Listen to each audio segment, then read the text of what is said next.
ఐక్యత, జనసేన తెలుగుదేశం ఐక్యత. అసలు ఇంతమంది యువత ఇక్కడికి వస్తారని నేను అసలు ఎక్స్పెక్ట్ చేయాల. ఏ 10 మందో 20 మందికో ప్రైవేట్ గా ట్రైనింగ్ ఇవ్వాలేమో, సోషల్ మీడియా గురించి, వాట్సాప్ గురించి, ఎట్లా గ్రూపుల్లో మెసేజ్లు పెట్టాలా అని అనే ఉద్దేశంతో పిలిచారేమో అనుకున్నా. కానీ ఈ రోజు వస్తే అసలు క్రిక్కిరిసిపోయి ఉన్నారు. అందరూ కూడా బాలయ్య బాబు సినిమాకి వెళ్తే ఎలా ఇంట్రెస్ట్ గా ఉంటారో, పవన్ కళ్యాణ్ గారి సినిమాకి వెళ్తే ఎలా ఇంట్రెస్ట్ గా ఉంటారో అట్లా సెల్లులు కూడా ఫ్లైట్ మోడ్ లో పెట్టేసి అందరు వింటున్నారు. మీ అందరికీ ప్రత్యేకంగా ధన్యవాదాలు తెలియజేసుకుంటున్నాం. అలాగే మేము 50 క్రాస్ అయ్యాము, 60 క్రాస్ అయ్యాము అంటున్నారు సుధాకర్ రెడ్డి గారు కానీ, రామచంద్ర రెడ్డి గారు. నిజంగా నాయుడు గారు కానీ వాళ్ళు 60 లాగా ఉన్నారా? మనకంటే స్మార్ట్ గా ఉన్నారేమో అనిపిస్తా ఉంది కదా. సోషల్ మీడియాలో కూడా చాలా యాక్టివ్గా ఉంటారు వాళ్ళు. అలాగే ఇక్కడ కూర్చున్నటువంటి సుధాకర్ యాదవ్ గారికి ప్రత్యేకంగా ధన్యవాదాలు తెలియజేసుకుంటున్నాం. ఈయన మంచి ఆఫీసర్గా పేరు పొందించారు. నియోజకవర్గంలో ఈయనకు చాలా మంచి పేరు ఉంది. ఇక్కడ కూర్చున్నటువంటి చాలా మంది యువతకి ముఖాముఖి పరిచయం చాలా మందికే ఉంది. ఇక్కడ నేను కూడా ఊర్లోకి వచ్చినప్పుడు అందరితో పలకరించాను. కొంతమందికి నా గురించి పరిచయం లేదు కాబట్టి పరిచయం చేసుకుంటున్నాను. నేను చిన్నప్పటి నుంచి మైదుకూరులోనే దాదాపు ఇంటర్మీడియట్ వరకు చదివాను. ప్రతి క్లాస్లో కూడా దాదాపు టాప్ 3లోనే, కొన్నిసార్లు టాప్ 1. అంటే జగన్ చెప్పినట్టు ఫస్ట్ క్లాస్ స్టూడెంట్ అనే అబద్ధం అయితే చెప్పట్లేదు. నేనైతే దాదాపు టాప్ 3. ప్రతి స్కూల్లో కూడా ఏంటంటే క్లాస్ టీచర్ లేనప్పుడు మనం రోల్ తీసుకోవడం కానీ, నాయకత్వ లక్షణాలు అనేటివి అప్పటి నుంచే వచ్చాయి. అలాగే నేను ఎప్పుడైతే పోస్ట్ గ్రాడ్యుయేషన్ చేరేటప్పుడు యూనివర్సిటీ ర్యాంకు దాదాపు తక్కువ వచ్చింది, 43 వచ్చింది. అలాగే 10th అయిపోతేనే ఏపీఆర్ చేసి ఇందులో చాలా మంది రాసే ఉంటారు. నాకు అప్పుడు స్టేట్ లెవెల్ 2nd ర్యాంక్ వచ్చింది ఆంధ్రప్రదేశ్ రెసిడెన్షియల్ జూనియర్ కాలేజ్లో. అలా చిన్నప్పటి నుంచి మా నాన్న వ్యవసాయం చేస్తూ నన్ను చదువు కొట్టేవాడు, బాగా కొట్టేవాడు, తిప్పి కొట్టేవాడు. అలా కొట్టడం వల్ల ఏంటంటే రాజకీయాల వైపు కానీ, సినిమాల వైపు కానీ నేను ఒక సినిమా కూడా చూడలే.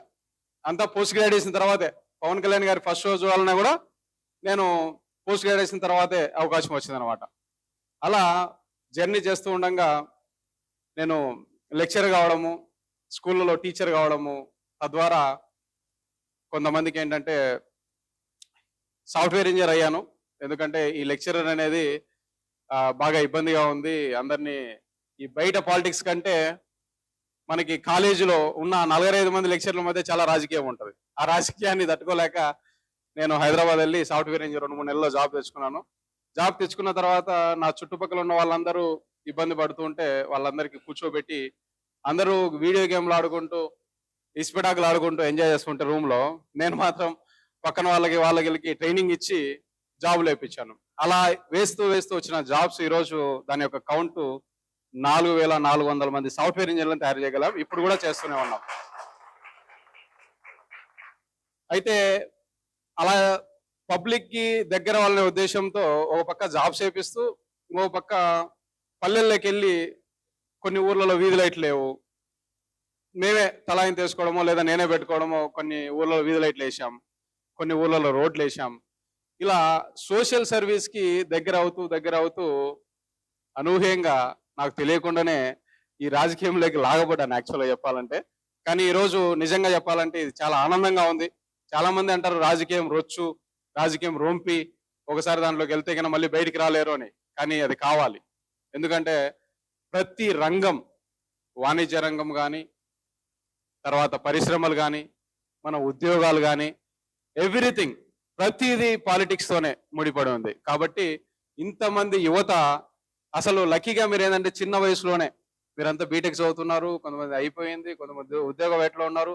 ఇంత చిన్న వయసులో మీరు రాజకీయంలోకి రావడం అనేది నిజంగా చాలా సంతోషంగా ఉంది. మీరంతా ఇంకొక 5-10 సంవత్సరాలు 15 సంవత్సరాల్లో మీరంతా ఎక్కడెక్కడో ఉంటారు ఖచ్చితంగా. ఎందుకంటే మీరందరికీ బాగా అవగాహన అనేది వచ్చింది రాజకీయాల్లో కూడా. సో ఈ విధంగా ఈ రాజకీయంలోకి రావడము, అసలు నేను చాలా మంది నన్ను కూడా అడుగుతూ ఉంటారు, నేను డబ్బులు ఇస్తానన్నా, నాకు పవన్ కళ్యాణ్ గారితో ఫోటో కావాలా అది ఇదని. కొంతమంది భంగపడతా ఉంటారు, ఫోన్లు కొడుతూ ఉంటారు. కానీ నేను ఒక్క ఫోటో కూడా దిగకుండా, అసలు పవన్ కళ్యాణ్ గారితో కలవలేదు. కానీ పార్టీ మేము చేసిన పని, సోషల్ మీడియాలో మేము చేసిన సర్క్యులేషన్ కానీ, మేము చేసిన ప్రతి పని గ్రామస్తులతో డైరెక్ట్ వెళ్ళి ప్రతి ఒక్కరిని వాళ్ళ యొక్క మనోభావాలు ఎలా ఉన్నాయి, పాలకుల మీద వాళ్ళ మనోభావాలు ఎలా ఉన్నాయి, అసలు ఈ రాష్ట్రంలో ఈ అవినీతి పాలన ఎలా సాగుతా ఉంది, ఇలాంటివన్నీ మేమేం చేయలేదు, సింపుల్ గా తీసి ఇక్కడ ఉన్నాడు ఆ అబ్బాయి కూడా ఇక్కడే ఉన్నాడు, అక్కడ విశ్వనాథ్ ఉన్నాడు, ఇక్కడ దేవి త్రినాథ్ ఉన్నారు, అక్కడ అజేష్ ఉన్నారు, జయరామ్ ఉన్నారు, వీళ్ళందరూ కలిసి మేమంతా అప్పుడు ఎంతమంది టీం ఉన్నారో ఇప్పుడు ఎంతమంది ఉన్నారు, వాళ్ళందరూ కలిసి సోషల్ మీడియాని అస్త్రంగా తీసుకొని సోషల్ మీడియాలో సర్క్యులేట్ చేస్తూ వెళ్ళాం. అలా వెళ్ళడం వల్ల పవన్ కళ్యాణ్ గారికి ఎవరు చేరవేశారో ఏమో నాకు తెలియదు, ఆయన నన్ను కలవకుండానే ఎమ్మెల్యే టికెట్ అనౌన్స్ చేశారు. దీని అంతటి కారణం ఏంటంటే సోషల్ మీడియా. సోషల్ మీడియా అనేది ఒక పవర్. మీరు కంపల్సరీగా సోషల్ మీడియాను వదలకూడదు. మీ యొక్క ఫోన్ని మీరు ఏం చేయాలంటే సినిమాలు చూడడానికి, రీల్స్ చూడడానికే కాకుండా ఈ యొక్క మంచి పనులు, చెడ్డ పనులు ఏవైతే ఉన్నాయో అవన్నీ సర్క్యులేట్ చేసి ప్రజలందరికీ అవగాహన అనేది కంపల్సరీగా కలిగించాలని ప్రతి ఒక్కరిని కోరుకుంటున్నాం. అలాగే ఈరోజు ఇంతమంది యువత ఎందుకు వచ్చారు అసలు మీకు తెలియంది కాదు, మీ అందరికీ తెలుసు. ప్రతి రంగం కుదేలైపోయింది. విద్యార్థులు జాబ్ నోటిఫికేషన్ అన్నారు, ఏటా ప్రతి సంవత్సరం వచ్చేసి డిఎస్సి మెగా క్యాలెండర్ వెళ్తామన్నారు. 30,000 పోస్టులు ఉన్నాయి, కానీ 30,000 పోస్టులు 6,000 మాత్రమే వాళ్ళు వదిలేసి చేతులు దులుపుకున్నారు. ఇలాగా మహిళలు ఇబ్బంది పడ్డారు. మన రాష్ట్రంలో మీకు తెలుసో తెలీదో, ఆల్రెడీ తెలుసో, 30,000 మంది మహిళలు మిస్ అయిపోయారు. 30,000 మంది మహిళల యొక్క ఆచూకీ ఇంతవరకు తెలియలేదు. అలాగే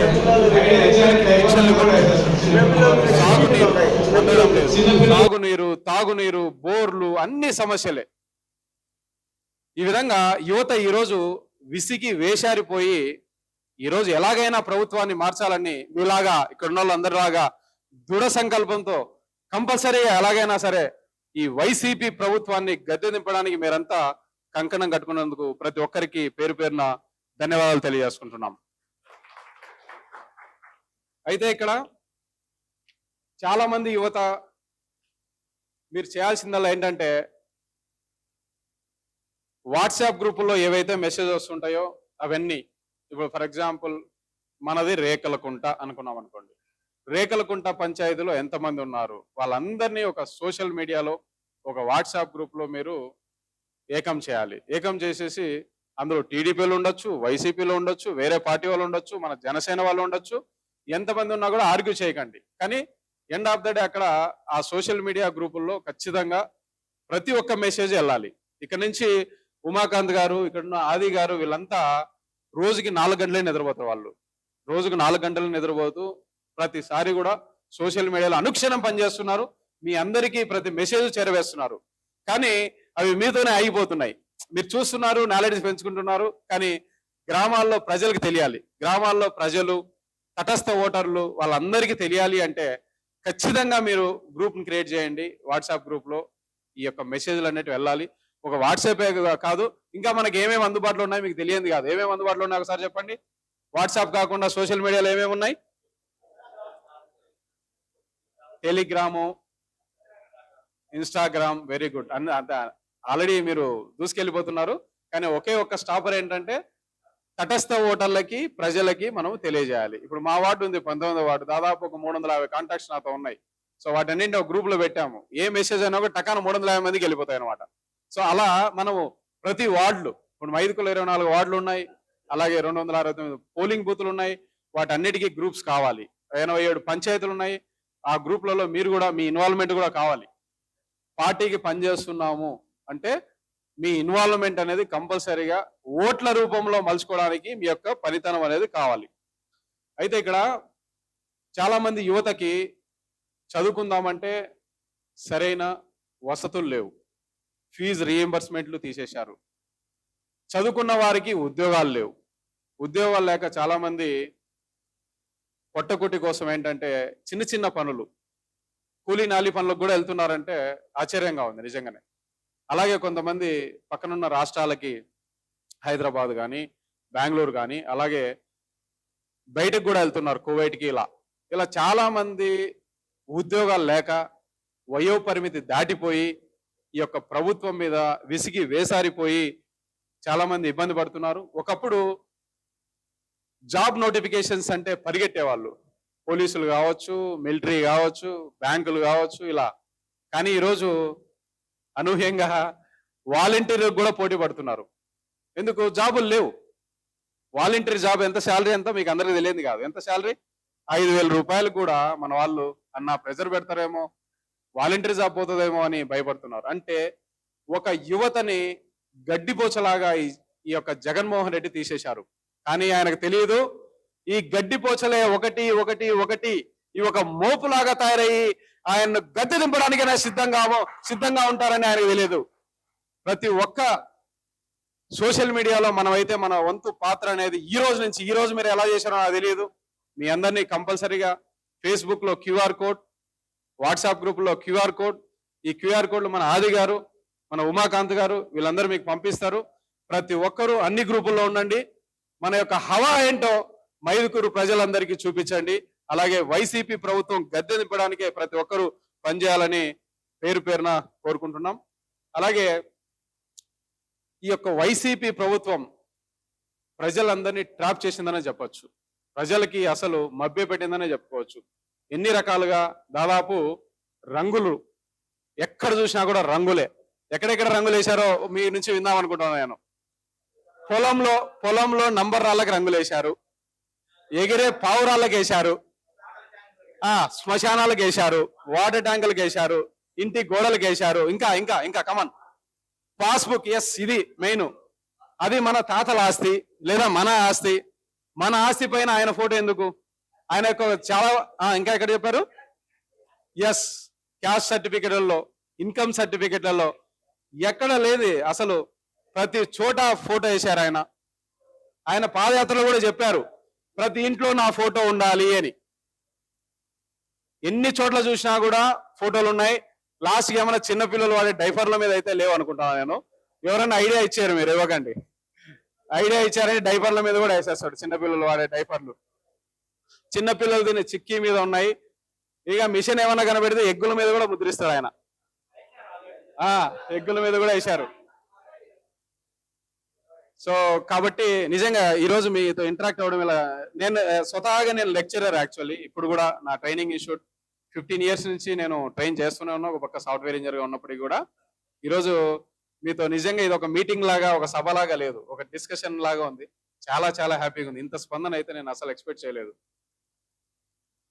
అలాగా రంగుల గురించి, ఫోటో గురించి ఎక్కడ చూసినా కూడా వాళ్ళకు ఒక శాఖే నడుపుతున్నాడు. సజ్జల కొడుకు కొన్ని కోట్ల రూపాయలు ఖర్చు చేసి మనకు వీడియోలు కూడా వచ్చేసాయి ఆల్రెడీ. ఒక శాఖనే నడుపుతున్నాడు.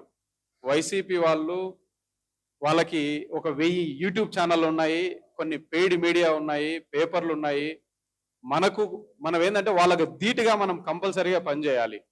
చాలా మంది చూస్తే వీళ్ళు కొంతమందికి అయితే మనం అంటా ఉంటాం వాళ్ళందరినీ, నేను అనదలుచుకోలేదు, పేటిఎం ఏమంటారు, పేటిఎం కూలీలు కాకుండా ఇంకొక కొత్త వర్డ్ అంటారు. ఏమంటారు? అది పేటిఎం.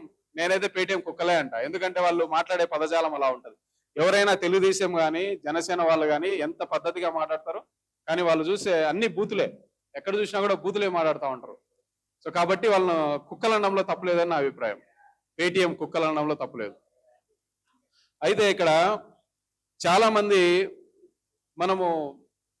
ఆయన ఇంకా ట్రాప్ ఎలా ఉందంటే, మనల్ని ఎట్లా మభ్య పెట్టారంటే, దమ్ముంటే సింగిల్ గా రా, మమ్మల్ని పొత్తు కుదిరేంత వరకు కూడా అంటానే ఉన్నారు. దమ్ముంటే సింగిల్ గా రా, ఎందుకంటే సింగిల్ గా మనల్ని సపరేట్ అవుట్ చేసి ఆయన మళ్ళీ వెళ్దామనే వాళ్ళ యొక్క కార్యకర్తలందరికీ, వాళ్ళ నాయకులందరికీ ఎంతసేపు ఇదే దమ్ముంటే సింగిల్ గా రమ్మను. తర్వాత మా పవన్ కళ్యాణ్ గారిని అయితే ఏకంగా పర్సనల్ లైఫ్ లోకి దూరేసి కార్లు మారుస్తున్నాడు, పవన్ కళ్యాణ్ గారు పిల్లలను మారుస్తున్నాడు అని ఈ విధంగా వాళ్ళ అసత్య ప్రచారాలని ఏకదాటిగా ప్రతి టీవీ ఛానల్లో, ప్రతి పత్రికల్లో ఎక్కడ చూసినా కూడా వాళ్ళు మనల్ని నెగిటివ్ గా ప్రచారం చేసే ఉన్నారు. ప్రతి ఒక్కరూ మన టీడీపీ కార్యకర్తలు, జనసేన కార్యకర్తలు మూకుమ్మడిగా, ఇప్పుడు మీరు వేరు మేము వేరు కాదు, మనం అంతా ఒకటే. మా పవన్ కళ్యాణ్ గారు కూడా చెప్పారు, ఇంకో 10 సంవత్సరాలు పొత్తు ఉంటుంది, మీరంతా కలిసి పనిచేయండి అని చాలా గట్టిగా చెప్పారు. కాబట్టి ఈ 10 సంవత్సరాలు మనం అరమరికలు లేకుండా అన్నదమ్ముల్లాగా పనిచేయాలి. ఎవరైనా పలకరించినా పలకరికపోయినా అలాగేదండి. దయచేసి పార్టీలలో ఏంటంటే ఇదేదో మన సొంత పెళ్లికి పిలిచినట్టు, తర్వాత ఇది మనకు ఒకే ఏమో, మన సుధాకర్ అన్న ఎమ్మెల్యే కావాలి. అంతే, అందరూ ఏమి, మీ ఏమదే, ఈయన ఏమదే, అందరూ ఏమదే. ఎవరో పిలిచారని, ఎవరో అలిగారని, ఎవరో పలకలేదని, ఎవరో కార్యక్రమాలకు రాలేదని మీరు మాత్రం దయచేసి పట్టించుకోవద్దు. మీ ప్రొఫెషన్కి మీరు న్యాయం చేస్తూనే, మీ వృత్తిలో మీరు పనిచేస్తూనే, మీరు మన జనసేన టీడీపీ ఉమ్మడి కార్యాచరణలో భాగంగా ప్రతి ఒక్కరూ సిన్సియర్గా, డెడికేటెడ్గా, హానెస్ట్గా పనిచేయాలి. అసలు అసలు సుధాకర్ అన్నతో పరిచయం ఎలా ఉందంటే, నేను 2019 ఎన్నికల ప్రచారంలో వెళ్ళినప్పుడు ఆయన కలవలే, తర్వాత ఎన్నికల రిజల్ట్లు వచ్చినాక ఆయన కలవలే, మున్సిపాలిటీ ఎన్నికల్లో కలవలే, పంచాయతీ ఎన్నికల్లో కలవలేదు, అసలు పరిచయం అనేది లేదు అసలు. అలాంటిది ఒకసారి మున్సిపాలిటీలో ఏమైందంటే, మన 24 వార్డులలో టై అయిపోయింది అనమాట. అది మీకు అందరికీ తెలిసిన విషయమే. సో టై అయిపోవడము, అదృష్టవశాత్తు అదేంటంటే బాగా ప్రచారం అయిపోయి రాష్ట్ర వ్యాప్తంగా అన్ని ఛానళ్లలో కూడా జనసేన ఓటు కీలకమైంది అనడము. ఇక్కడ మన రాయలసీమ రీజన్ లో చూసుకున్నా కూడా టీడీపీ ఎక్కడ బాగా వచ్చింది అంటే మన మైదుకూరు, తాడిపత్రి బాగా వచ్చింది, బాగా ప్రచారం అయిపోయింది. తర్వాత మేము ఇక్కడే ఉన్నారు మా కౌన్సిలర్ వాదనపల్లి బాబు. ఒకసారి బాబు లేవు, వాదనపల్లి బాబు ఇక్కడే ఆయన ఉన్నారా? ఆయన ఓటు కీలకమైనప్పుడు సుధాకర్ అన్న మా ఇంటికి వచ్చాడు. మాది అప్పుడు పల్లెటూరు, మీకు ఎలా ఉంటుందో తెలుసు కదా, ఒక మిద్దె, ఒక పూరి గుడిసె ఎలా ఉంటే, ఆ పూరి గుడిసె చుట్టూ జనాలే, మిద్దె చుట్టూ జనాలే. నేను మిద్దెపైకి వెళ్ళి చూస్తే పందెంకోడి సినిమాలో ఉన్నట్టు 200 మంది మా ఇంటి చుట్టూ ఉన్నారు. అసలు నిజంగా నాకు ఆశ్చర్యం అనిపించింది. రాజకీయం యొక్క పవర్ ఇంత ఉంటుందా అన్నగారు. అసలు మా హెల్ప్ అడిగినప్పుడు మా ఇంట్లో వాళ్ళు అయితే స్ట్రైట్ ఫార్వర్డ్ గా, నువ్వు ఏం మాట్లాడదు, ఇచ్చేసే, హెల్ప్ చేసేసే అన్నారు. నాకు కూడా హెల్ప్ చేయాలనిపించింది. కానీ అధిష్టానం కోరిక మేరకు అధిష్టానం ఏం చెప్పిందంటే, కరవమంటే కప్ప కోపం, విడవమంటే పాముకు ఏదో అంటారు కదా, ఆ సామెత ప్రకారము వాళ్ళు స్ట్రైట్ అవే చెప్పేశారు, ప్రస్తుతానికి నువ్వు తటస్థంగా ఉన్నాయన. అంటే నా మనసులో ఇష్టం లేకపోయినప్పటికీ కూడా, ఓ పక్క సుధాకర్ అన్నకు హెల్ప్ చేయాలని ఉన్నప్పటికీ కూడా నేను చేయలేకపోయినా. ఆ రోజు చాలా బాధపడ్డా. తర్వాత ఏమైందంటే, కడప ఆత్మీయ సమావేశంలో, ఈ జనసేన తెలుగుదేశం సమావేశంలో కలిసినప్పుడు నేను అసలు అప్పుడెప్పుడైతే మా అధిష్టానం వద్దనిందో అదే అధిష్టానము అప్పుడు వద్దనింది, ఇదే అధిష్టానం ఈ రోజు కలవమంది. నా ఆనందానికి అదువులు లేవు. ఆ రోజు నేను ఒకటే చెప్పేశా, డైరెక్ట్ స్పీచ్ మొదలు పెట్టే సింగిల్ లైనే, అన్న సుధాకర్ అన్న ఈసారి మనం చాలా గట్టిగా పనిచేస్తున్నాం. నా వైపు మా జనసేన సైనికుల నుంచి, నా నుంచి చాలా స్వచ్ఛమైన మనస్సుతోటి మీరు ఎమ్మెల్యే అయ్యేంత వరకు మేము మీ తోడుంటామని ఆ రోజు మాట ఇవ్వడం జరిగింది.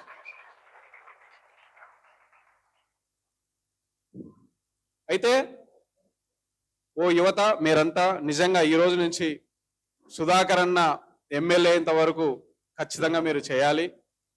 అలాగే మన యొక్క ఇప్పటి వరకు ఉన్న శాసనసభ్యులు ఇప్పటి వరకు ఎన్నిసార్లు ఉన్నారో తెలుసు కదా మీకు. ఒక పెద్ద ఆయనేమో 4 సార్లు ఉన్నాడు, ఇంకొక పనికిరాయనేమో ఆయన 6 సార్లు ఉన్నాడు. కానీ మైదుగురు చేసింది ఏం లేదు. ఈ రోజు మీరు ఇంతమంది ఇక్కడికి వచ్చారు అంటే మనకు ఉపాధి లేదు, సరైన విద్య లేదు, క్రీడా మైదానాలు లేవు, సరైన లైట్లు లేవు, వీధులు సరిగా లేవు, డ్రైనేజీలు సరిగా లేవు. మన మైదుగులు ఏమైనా తిందాము అంటే కేఎఫ్సి తినాలనిపిస్తే ఎక్కడికి రావాలి మీరు? ఏ కడపకో ప్రొద్దుటూరుకో రావాలి. ఏదైనా మంచి బాలయ్య బాబు సినిమా చూడాలి, పవన్ కళ్యాణ్ గారి సినిమా చూడాలంటే ఎక్కడికి వెళ్ళాలి? కడపకో పొద్దుటూరుకో వెళ్ళాలి. అంటే మైదుగురిని ఏం చేశారు వీళ్ళు?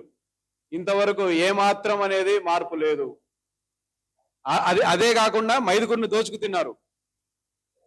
ఎక్కడ చూసినా కూడా భూ కబ్జాలు, ఇంకా మీ వరకు వచ్చాయో తెలియదు.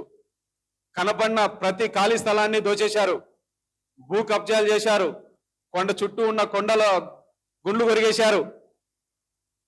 దాని తర్వాత ఈ అటవీ శాఖ భూముల మీద ఆక్రమించేశారు. ఇలా ఒకటేంటి, అన్ని వైఫల్యాలే. అలాగే ఒక పక్క వీటిని ప్రొజెక్ట్ చేస్తూ మీరు కంపల్సరీగా మన సుధాకర్ అన్న చేసిన మంచి పనులు చెప్పాలి. మన సుధాకర్ అన్న చేసిన మంచి పనులు ఏంటి? 950 కోట్ల రూపాయలు మైదుగురు తీసుకొచ్చి ఈ రోజు అంతో ఇంతో అభివృద్ధి కనపడుతుంది అంటే అది మన సుధాకర్ అన్న చలవే అని చెప్పుకోవచ్చు. గుడికి 1,00,000 రూపాయలు ఇచ్చేసి ఆ డబ్బు మళ్ళీ వెనక్కి అడిగాడు. వెనక్కి అడిగితే గ్రామస్తులు ఇబ్బంది పడుతుంటే సుధాకర్ అక్కడికి వెళ్ళిపోయి కార్యకర్తల్లో భరోసా నింపేసి ఖచ్చితంగా వాళ్ళందరినీ కలుపుకెళ్ళి ₹1,00,000 స్పాట్లో ఇచ్చాడు. ఇవన్నీ మనం చెప్పాలి. ఎలా తెలుస్తుంది ప్రజలకి? సోషల్ మీడియానే వేదికగా తీసుకొని మనం చెప్పాలి. సోషల్ మీడియా ఎంత పవర్ అంటే, మలేషియాలో ఒక ప్రధానమంత్రి మహమ్మద్ తాహిర్ అనే వ్యక్తి, ఆయన వయసు 94 సంవత్సరాలు. అప్పుడు ఎప్పుడు ఓ 4 ఏళ్ల కిందట ప్రధానమంత్రి అయినప్పుడు. ఇప్పుడు కొద్దిగా హెల్త్ ఇష్యూస్ ఉన్నాయి, బట్ స్టిల్ ఉన్నాడు, రిజైన్ చేశాడు. ఒక 94 ఏళ్ల వ్యక్తి ప్రధానమంత్రి అవడానికి ఏకైక కారణం సోషల్ మీడియా. కాబట్టి ఈ రోజు మనం ఇక్కడికి వచ్చింది, ఈ యొక్క సమావేశం ముఖ్య ఉద్దేశం ఏంటంటే, సోషల్ మీడియా అనేది ఒక వెపన్. ప్రతి ఒక్కరూ గ్రూపులు క్రియేట్ చేయాలి, వాట్సాప్ గ్రూపులు క్రియేట్ చేయాలి, ఇన్స్టాగ్రామ్లో, ఫేస్బుక్లో, వాట్సాప్లో, టెలిగ్రాముల్లో, ఇంకా మీకు తెలిసినట్టు ఏమైనా కొత్తవి ఉంటే వాటిలో ఖచ్చితంగా ప్రతి ఒక్కరూ మీరు సర్క్యులేట్ చేసి మన అన్నకి హెల్ప్ అవ్వాలని ప్రతి ఒక్కరిని పేరు పేరున తెలియజేసుకుంటున్నాం. అలాగే ఈ మధ్య కాలంలో వీళ్ళు వైసీపీ వాళ్ళు వాళ్ళ యొక్క చేసిందంతా చేసి, రాష్ట్రాన్ని అల్లకల్లోలం చేసి, విద్యార్థులకి జాబులు లేకుండా చేసి, మహిళలను మిస్ అయినా కూడా పట్టించుకోకుండా చేసి, రైతులకు గిట్టుబాటు ధర లేకుండా, సాగునీరు లేకుండా, మనకందరికి తాగునీరు లేకుండా ఇంత అన్యాయం చేసిన వాళ్ళు తగుదనమ్మా అని చెప్పి మళ్ళీ సిద్ధం అని ప్రతి చోట బోర్డులు పెట్టారు. వాళ్ళేంటి సిద్ధం, మనం కాదా సిద్ధం? జనసేన టీడీపీ కార్యకర్తలారా, సిద్ధమా కాదా? మన యొక్క సంసిద్ధం, ఎస్, మేమంతా సంసిద్ధంగా ఉన్నాం. మన సుధాకర్ అన్నని ఎమ్మెల్యే చేయడానికి ప్రతి ఒక్కరూ సంసిద్ధంగా ఉండాలని ప్రతి ఒక్కరిని పేరు పేరున కోరుకుంటూ సెలవు తీసుకుంటున్నాను. జై జనసేన, జై టీడీపీ, జై సుధాకర్ అన్న, జై పవన్ కళ్యాణ్ గారు.